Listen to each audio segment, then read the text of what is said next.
Janice!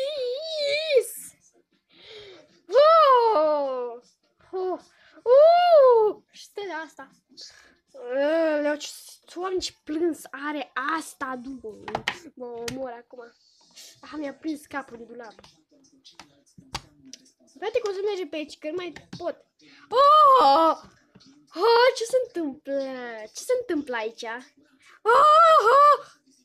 Ce se întâmplă? Ce se întâmplă? Eu plâng aici. Nu mai pot. Eu plâng. Așa să stă crăcănată când plângi? Ce stai crăcit așa cu craci în sus? Parcă ești mâță de ce ea crăcănată. Bine, eu mă duc la somn. M-am chef acum să stau pe tine.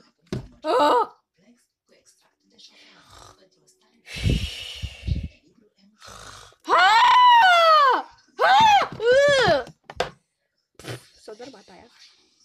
Doamne! Încă zi tableta în față mie. Frate, dar mereu îmi cad. Mereu mă vezi cu capul de dulap, îmi cade tableta în față, mi-a căzut în bot tableta. Hai tu șase. Dar mai tot plânge, Jabo! Mă enervează! Ce te uiți la mine, e cameră urâtă. Mi se pare urât? Mi se pare urât, cumva. Doamne, nici nu mă văd bine. Gata, hai. Dar nu pot să ies! La bani capat!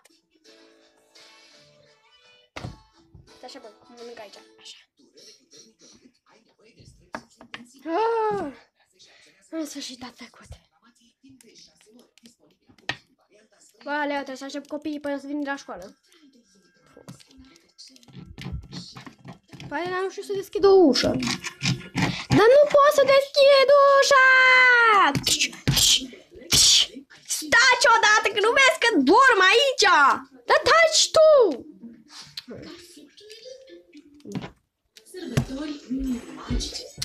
Am ajuns.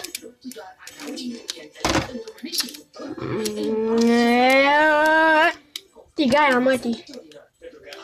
Ia să vedem ce facem de mâncare.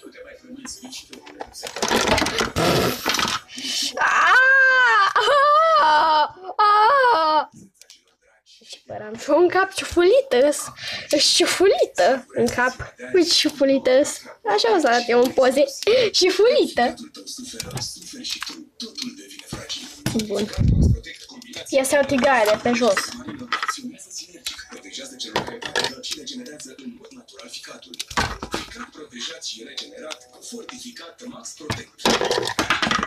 Da, super jos. Cu precare și te gândești la o combinație surprinzătoare, gândind la fel,